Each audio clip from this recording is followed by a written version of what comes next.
சேதப்படுத்தினார்கள். விசுவாசமாகிய கப்பலை சேதப்படுத்தினார்கள்.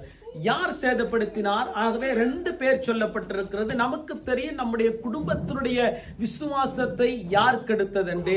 நம்முடைய விசுவாச பயணத்திலே ஓடுகிற பொழுது, ஆகவே ஆண்டவரோடு கூட இணைந்து நாங்கள் வாழ்கிற பொழுது, ஆண்டவரோடு கூட இணைந்து செயல்கிற பொழுது, அவரோடு கூட நாங்கள் பயணிக்கின்ற பொழுது நம்முடைய வாழ்க்கையை, நம்முடைய ஆவிக்குரிய வாழ்க்கையை, நம்முடைய குடும்ப வாழ்க்கையை, நம்முடைய விசுவாச வாழ்க்கையை சேதப்படுத்துகிறதுக்கு சத்துரு யாரையும் ஏவலாம்.